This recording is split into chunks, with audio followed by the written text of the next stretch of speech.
on, everyone? Welcome to Let's Be Real. I'm your host, Joe Rambler. And I am Big Sherm. I'm here again. I am here. Yeah. What's going on, everyone? So this is episode 132. Sorry, I'm a little tired. Saturday night, but yeah. But Mr. Party Man, all right. no, not too old to party now, you know, but never too old to drink. That's right. That's right, brother. Day parties. But this is episode 132, and basically this episode is Knicks basketball is back. Obviously, the Knicks, on a 9-game winning streak, right? Doing their thing. Who they just beat? Toronto, right? Good team in the East. not a really good team in the East. They got some players. They're struggling to fight for that Don't all play-in teams game. have some players? Like, I mean, yeah. I think that's a stipulation of basketball. You need 15 players. Yes, Yeah. you are correct. That's some. But the Knicks right now are playing really good basketball. Not so much reminiscent of the 90s, but they're playing some really good basketball, some hard-nosed. Right now, they're the top 3 rated defense. No, top-rated defense. They're top rated right now? Yes. Last time I checked, they was the 3rd rated defense. But the top rated defense in the league, right? That's crazy. Julius Randle is definitely most improved player of the year. That's a lock. Winner. That's a lock. Winner. That's a lock. I thought you saying- said that's a lie. I No, was like, do no, tell us. No. You ain't gonna get me strangled today. By the Listen, Knicks fans that probably watching it, you can get me strangled. No, ma'am. yo, but it's crazy what the Knicks are doing, right? And I want to know how y'all feel about this, because right now they're sitting at number 4 in the East? Which is the Knicks, with a month left of basketball, 12 games left. 12 games left. The Knicks are sitting in number 4 in the East. I mean, you guys know what this means, right? What does it mean? New York is coming back. Yes. First it's the Knicks, and then it's the Giants. All right. I mean, I hear you. But Come maybe. on, guys. I mean, we get got. excited with me. Nobody cares about Daniel Jones. First of Nobody. all, I didn't say Daniel Jones. He's just a part of the package that we have to accept. Nobody cares. I'm talking about the team as a whole, as a franchise, as You can die As on a that hill by project. yourself, okay? The Giants may be high this year. Stop it. Stop it. Best team in the I got NFC one. East? I got Sherm. Me. Anyway, But how do you feel about the how do you feel about the winning streak? What's going on? to tell you the truth, I didn't think the Knicks were going to be there like that at this point in time now, as they are. I don't think anybody did. No one did. Only Knicks fans, and they will tell you to your face. Only we believed, or quote, they believed. Yeah. Now let me say, point me, and they saying, "Oh, I'm a bandwagon So I believe. jumper now." You ain't believe. Shut up. You ain't It's believe. because New York fans are the most loyal fans you'll find. Like, True. if you're single and you're looking for a commitment, God. date a New York yeah, fan. date a New- They will ride or die That's with right. you till the end. But the Knicks now have gone back to their roots with Tom Thibodeau, and everybody knew Tom Thibodeau when he came in. He was going to preach defense. He wasn't going to get on the court unless you play defense. Yeah. But the one thing he's finally learned how to do is manage the minutes of the players. Julius Randle looks good. Rose looks good. Bullock, I believe, looks good. Yeah, Reggie Bullock. Reggie is Bullock looking- looks good. Yeah, and he's playing Emmanuel quickly in spurts. Right. Because it quickly shows promise, but the thing is he's not consistent. So Thibodeau's having him about 20 minutes a game right now. Derrick Rose is not playing at he won't ever be his MVP level, but Derrick Rose has become a solid player again in the NBA. Right. Most definitely. And for me, Julius Randle, lock, most improved player. Yeah. Now, I'm starting to hear Nick say, "What about MVP?" Then I start. I'm hearing that too. I'm now, hearing some noise. I think about that. Sorry to cut you off, my man. No, go ahead. When I think about that, what did the criteria always say? You always got to be within that top 3, right? For MVP, yeah. Right. Except if you Westbrook was probably like the only exception because Right, he yeah, averaged the a triple-double. triple-double. Yeah, so. So that right there, if they can slide into third or even second, he's not going to win it. He's not. He's not going to win I it. would like to see him place a top 4 vote in MVP. Right. Like, because they break it down. Right. I would like to see, because then that means it's like the Knicks got their star. And I think the problem with the Knicks for the longest was listen, KD and Kyrie, they shunned them. And I think it was a little bit of that, right? It was like the Knicks were like a makeshift team, right? Because you had Randall, who the Pelicans kind of was like, we're good. You know what I mean? The Lakers moved on from him prior to that. But I believe he didn't get his chance to develop into what we see Yeah, now. he didn't. He's only like 26 years old. So Because coming out of Kentucky, he was supposed. This now was what we were waiting for when he came into the league initially. Yeah, he was number 3 overall. Right. So we always knew he had the talent. Yeah. It was always there. Yeah. But like it's just showing out now, and I think Tibbs unlocked his potential because he even said himself, he's being held accountable. Yeah. And he holds everybody on the team accountable. Yeah. So ain't nobody gonna be slacking on there. But what was stopping that from happening before? I think management. I think with Leon Rose and the other guy, who's the other guy? Worldwide West? Worldwide West, right? Them coming in, just changing that front Mills. office. Yeah, Steve Mills. You know, obviously Dolan's the owner of the team, but I think even Dolan has learned to a certain degree to take a step back. But the Knicks finally have like a point. They needed point guard play for about a decade. And with Derrick Rose, like I told people, Derrick Rose, his first stint with the Knicks, he was dropping 18 a game. People were still writing him off. Now, obviously, with the renaissance of like the you know, how offense is played today, it's easier to drop those points, but you still have to be physically in shape to do so. Right. You know what I mean? Rose changed his eating habits. Rose is healthy. He's been healthy for the past 3 seasons. Right. You know what I mean? Didn't 2 seasons ago he dropped a 50-piece on the Timberwolves? Yeah. You know what I'm saying? And like when he was crying, I was emotional because I was like, yo, dog, like I understand how hard it was for you to work back to that. So like to see and Rose is coming off the bench. Right. Rose is not even starting. No, I mean his starting days have been over for a while now. Yeah. But he still looks the part of like, wow, you still see flashes of the MVP. Yeah. You still see flashes. You can't stay in front of Rose. Rose is still that guy. Like, listen, I remember he caught Kyrie with a plane. I was like, like Kyrie don't want that smoke. But Rose is playing solid minutes. I think that what I think makes the Knicks so much better now than previous is that Tibbs is in there. People don't realize Boston Celtics. He was assistant on that 2008 championship Celtics team, right? Timberwolves was a little bit of a hiccup, you know what I mean? But I feel like with his stint with the Knicks, he finally learned. It was even to the point where they was at the 8-game winning streak, and he was like, listen, shutting down the gym. We all know, Luol Deng, Taj Gibson, Joakim Noah, he ran those guys into the ground. But Tibbs this time is like, yo, listen, I know my guys need rest, especially an 8-game winning streak. You know what I mean? 9 now against Toronto. You know what I mean? So I think Tibbs learned. I think the guys are excited because Emmanuel quickly, he even said, he was like, yo, the gym was closed, but he wanted to go in.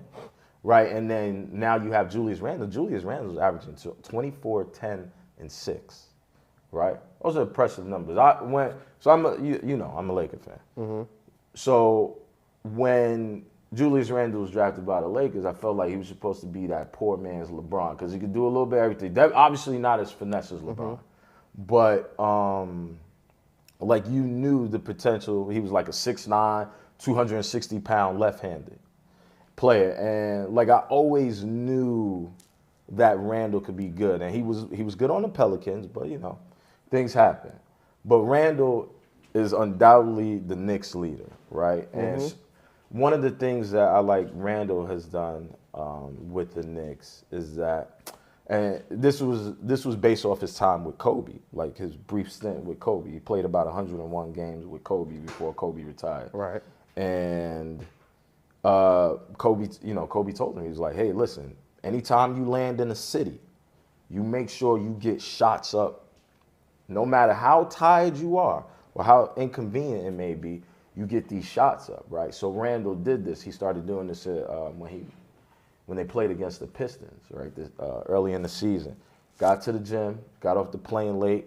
He went there and was putting up shots, right? And it was crazy. It was a dude. Who was the owner of the gym that let Randle win. And he was like, the last person who was in this gym taking up shots the night before was Kobe Bryant. Wow. when Kobe was in the league about to play Detroit. Right. So Randall, Randall being a former Lake and having that mentorship from Kobe, he's kind of now instilling that into the other guys, right? So it's not just Randall in the gym any longer. It's like the whole Knicks are doing what Randall is doing in the gym. Right. So you can see the camaraderie. And then Nerlens Noel and Taj Gibson are defending the paint at an alarming rate. Well, Nerlens Noel was always supposed to. He's another one that was supposed to be that guy when he came out. We always knew he was a shot blocker. Yeah. But his whole game didn't really formulate. Like I said, he comes to the Knicks now, and like Tibbs has unlocked his game a little bit. Yeah. Too. Yeah. And I want to say that before we get on to the next topic. Looking forward, first of all, I know everybody heard what Zion said about the Garden, and he felt he's just in love with the Garden and everything like that. Yeah. That's cool. But let me tell you something. According to the CBA right now, let's say, hypothetically speaking, we get to his rookie contract year. Yeah. You're You're talking about the last of his rookie. Right. Oh, okay, his last year of his rookie contract. They could offer him 5 years, about $250 million. Yeah. And everybody looking at him like, fool, you better go take that money. Because if he tries to go to the Knicks, and we're going to see how much he would love the Knicks. Yeah. Because he would have to take 4 years and about 190. Yeah. But that's and deal with the taxing here in New York. But that's the thing, though, right? Like, I look at, like, that's Supermax or, supposed to be an incentive, right? But I feel like especially, like, because Zion's not with Jordan Brand. Right. Right? He's been for, like, what, season now?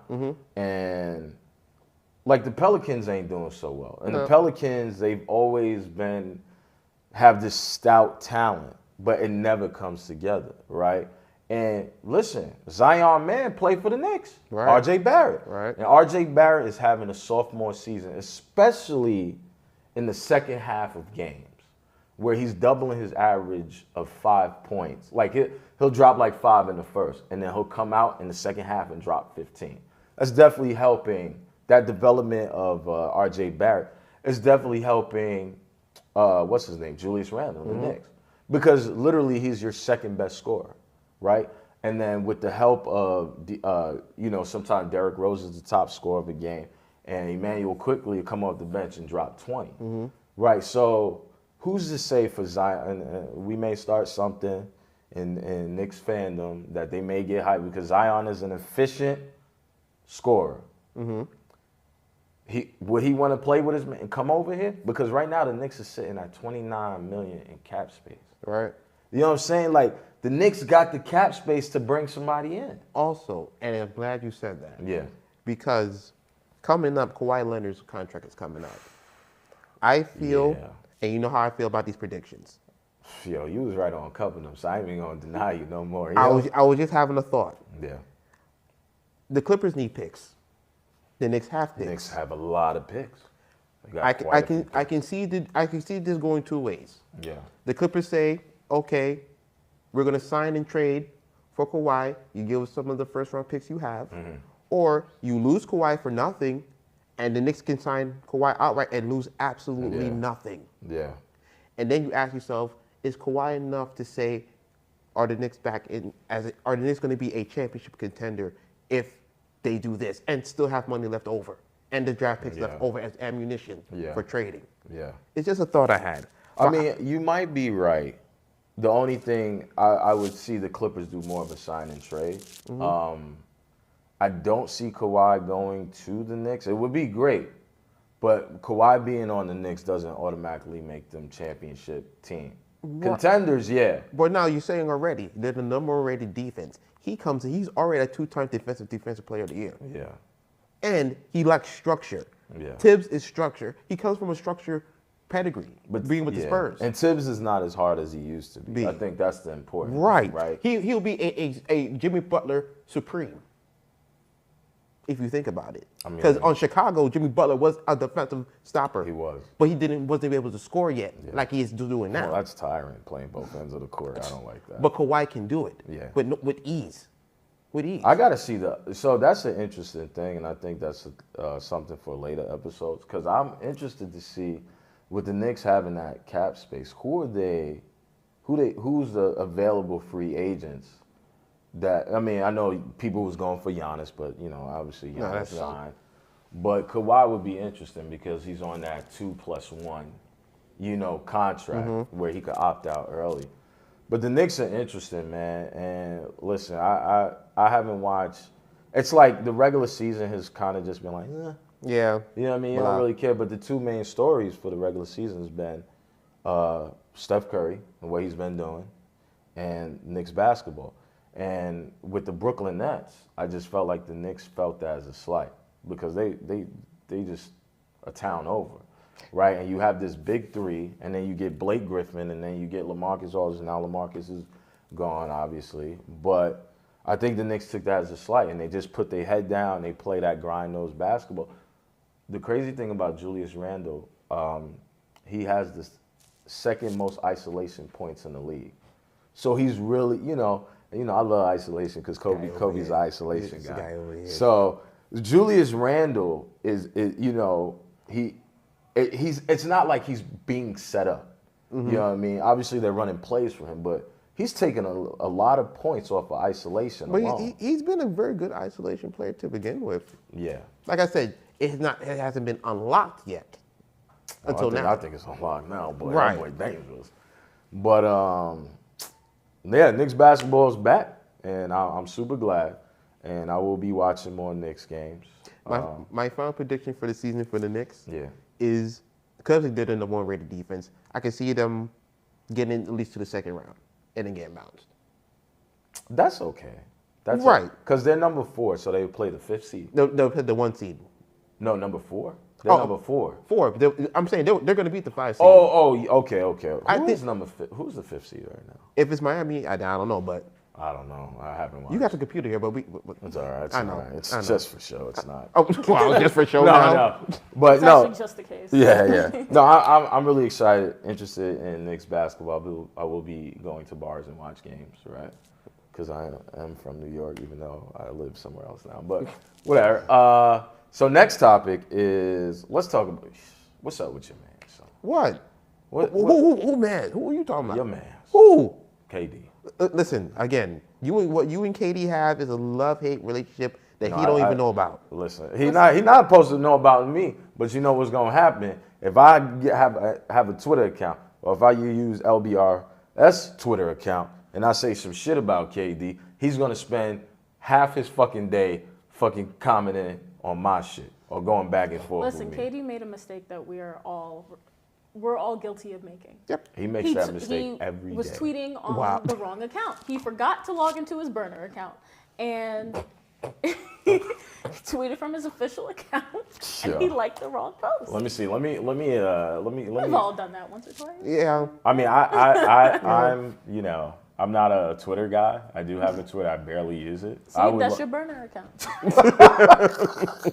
See, there's a difference between you liking something from that account and you liking something from LBRS. This is very true.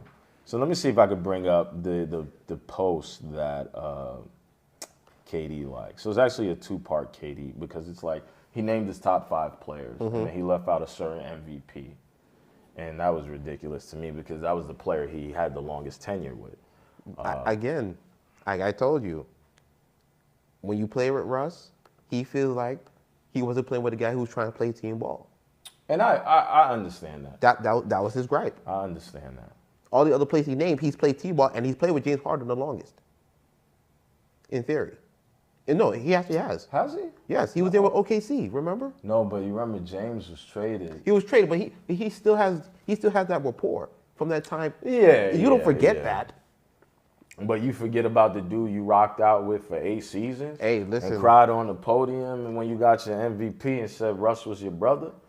Hey man, KD, I don't know. Things change. Listen. You know that. All right. Things change. So this is what I'm saying.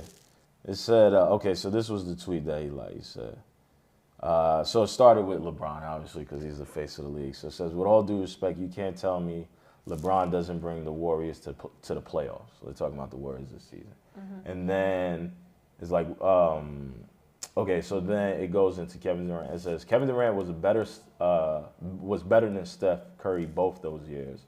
Everybody knows it, bro. Don't try to kid yourself. This MF Curry needed another MVP and 3 All-Stars to get the job done. Right? So, you know. But they did call him. I hear you. They called him. But no, I get that. But how did you now, as KD, go ahead and like that tweet? Because it was the wrong account. It was the wrong account. You sure? Are you sure? Because then he went Maybe back he to really his meant burner it. account and liked it again. Maybe. Oh, Jesus Christ. Lord. I will say this about KD. KD, to me, seems to be the player that has it all. You know, he's 7 feet tall.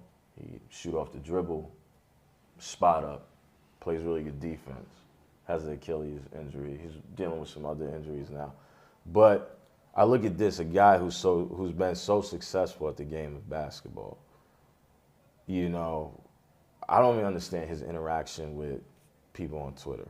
That I don't get, because if I'm KD, I'm like, listen, we can go to court now. I'll bust all your asses, like straight up. You know what I'm saying? If y'all really want to talk shit. But then it wouldn't mean nothing because obviously they're not NBA players. So maybe but because of that, he's probably smelling himself right now. So No. KD, but KD been good for a long time. He know he's the man. But people have different points where they kind of get in over their head, or their head just gets too big. Yeah. Like his head could have been growing this entire time, and now it just popped. KD think he better than LeBron. Honestly, He beat him twice already. What do you mean? So he beat him, son. KD. He hit 2 game winners in his face, son, bro. What you talking about? KD had the Avengers on his side. What? Get the Stop it, bro. Come on. They talk. So this is the thing I don't like. Yo, my This man is the LeBron pulled a Thanos move. Son, The what first Thanos time. move? AD? Or No, you talking about the in big- Cleveland. He pulled a Thanos move thinking that was going to help him beat that team. so did he get rid of half of the other team? What do you? Yeah, he really did. He kind of did that. He wiped one team and brought a whole other team and still lost. Yeah. Just like that. That's how it just happened. But so my problem with this, I don't have a problem with the tweet because it is right. Steph Curry did need a shitload of players, but KD also needed those shitload of players because you always said, yeah, they didn't win, but they, like I said, they were 7 seconds away from winning that championship. Woulda, shoulda, coulda. I hear you. Come on. But when you go 73-9 as a franchise, and the second best player joins your team, especially you kicked his ass in the previous series, KD looked like he needed them more than Steph needed those guys. And because look at what Steph is doing now, right? And granted, the Warriors aren't really going there, right? They may be in the play-in tournament, but that's because Clay and Mr. Triple Single ain't doing shit. Clay ain't there, and Mr. Triple Single is just doing triple single shit. Well, actually, Draymond actually having a very good run right now. I hear you. A very, very good run. I don't think you hear him. No, he don't want to hear me. Listen. He don't want to hear me. It's okay. KD, That's a hate in his heart. Yo, I got mad hate in my heart for KD as a basketball player. I want to get it. I want to clear the air. Not as a person. As a basketball it's KD player. the person that liked this tweet. So yeah, he wasn't playing basketball. He wasn't. Liked that tweet. But my thing is like, yo, KD, like, what's wrong with you, fam? Like, get off of social media. How old is KD again? He's like 32. Around there, yeah. He's 32. Okay, so he's like 27. So Yes, in a man's world. You're Wow. right. You're right. You know, because I'm 35, but I'm really 31. yeah, You know what I'm saying? he's a little childish. You know what I'm saying? Really 31. You know what I'm saying? But You can't beat it, bro. But then it's a crazy thing. So then you have KD who's liking the tweet, and then you come around, and the other part of KD is he was asked to name his top 5 teammates, right? Mm-hmm. So on that list, let me see what that list was. KD's top 5 player was, Kyrie Irving, James Harden, Steph Curry, Klay Thompson, right? Mm-hmm. So Steph Curry is one of your best teammates, but then you like that tweet? Like your top 5 favorite teammates of all time, and Steph Curry, even if I see that, even if it was like, they'd be like, yo, the show wouldn't be great without, like, Shea. Like, I wouldn't be like, I'm like it. You know what I'm saying? Like, it's just like, yo, just leave it be. Just leave that to the Twitterverse. What But do young honestly, people call like, it? Not Twitterverse? Whatever it is. Whatever the hell it is. Honestly, Steph Curry could have been like one of his favorite teammates for sure. He could have been like, he appreciated playing with him. It was great camaraderie on the court, whatever it was. Yeah. But maybe behind closed doors, he didn't really like him. Like because he's Mr. Golden State. He is Steph Golden Curry, State now. Steph Curry's Mr. Golden State, and those championships that He won. KD won. Well, he won. Well, if you want to get technical, he did win the one without KD there. He did, and that's why, because they were on a drought for Golden State was horrible for years. You know, right? She knows. Yeah, she know. Right? She know. So I'm just like, bruh, like, yeah, Steph Curry did have a plethora of all-stars, but they were homegrown. That's the very They were key homegrown. point. They were all drafted, and they became really good. Exactly. Mark Jackson, Did the work. and Steve Kerr, he kind of the only credit I really give Steve Kerr is the change from David Lee to Draymond Green. Okay. You know what I'm saying? Because that was like a different. It was like, okay, the way you play basketball now is different with Draymond than you played with David Lee. And for Steve Kerr to have that foresight at the time was like crazy because now you see the whole league is trending Right. to those, point forwards. You know what I'm saying? But there's only one Draymond, bro. There's only one Draymond.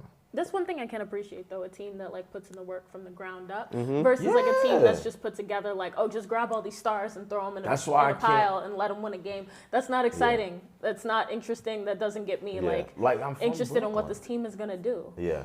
But you gotta understand too from the Brooklyn perspective. This is the first time Brooklyn's had a team since the Dodgers. Son, I hear you. Since the that's 1950 something, I bro. hear It's over you. 70, 80 years. I hear you, but there's nothing exciting about the Brooklyn. That's Nets not to me. building up. That's a name. It's not. That's I'm a You know Brooklyn what? team. It's just a name. Yeah. Y'all think so? That's just a Listen. name. You took players that were already established and But they wanted to come there. No, They which, didn't have to which come is there. I don't have a problem. So my thing is, I didn't have a problem with Kyrie and KD coming in. Like I felt like, yo, y'all want to rock out? Y'all don't like the organizations? Draymond called you a bitch. That's fine. Leave. Like, you know what I'm saying? So I didn't have a problem coming to Brooklyn. But then you go ahead, you turn around and get James Harden. James Harden basically fucking sandbags his way out of Houston by playing like shit, not really putting any effort. He comes to fucking Brooklyn, and he's like his MVP form again. You know what I'm saying? because he's where he wants to be. Yeah. And then you get Blake Griffin, and people saying that Blake ain't Blake, and I get that, but Blake is still a really good player. Like Right? I told you, man, Blake ain't gonna. And look at LaMarcus Aldridge. And he gone. So I ain't mad. But And I hope he's doing all right now. like Shay said, I can't get excited about Brooklyn. I can't because it's like, if they win the championship, I'm not going to that parade. Like, I don't care. You know what I'm saying? Like, if what the Knicks are doing to me is way more impressive. You know something? I'm gonna say this now. While I hope he's watching, he was right. No matter what Brooklyn does, unless they win like a string of championships, the Knicks will always be the team of New York. Yeah, It will always I can be. see that. I can see it now. I can see where he's coming from now. Who? It's somebody I Oh, I know. was like, who?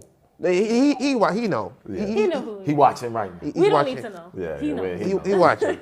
But I'm gonna say this to him while I have the world audience here. Yeah. He was right, because you see the energy in New York now is different. Oh, yeah. When they're winning. Oh, yeah. I mean, when I was a kid, when the Knicks were winning, it was an energy here. When they were right there about to win the chip, the energy was just I've palpable. never been a Knicks fan, but 99. I agree with that. It's definitely an energy. I remember one night sitting down watching Game 6 and Game 7 outside, people outside on the stoop, watching outside in the heat, watching Game 6 and Game 7. Do people even sit on the stoop? No, hell no. I do. I sit on my stoop. Too much guns. I'm 24, which means I'm actually 45. So Jesus, whoa, Oh, man. massive jump. Yo, but with the KD thing, and then he left Russ off his top teammates. I don't agree with that.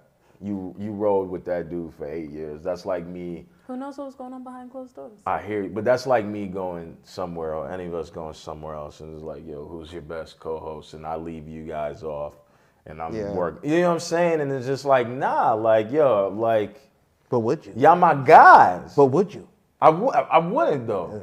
Sure, you probably be like, you probably come in like Russ, but Well, you see, No, I knew I'm he was joking. gonna do that. No, but that's like me saying, like, that's like us somebody asking us and like us leaving Quincy off. Yeah, true. You know what I'm saying? Like, I couldn't do that. True. Listen, producer man talking about we gonna have to wrap it up. How many minutes we got? None. Nothing. We ain't got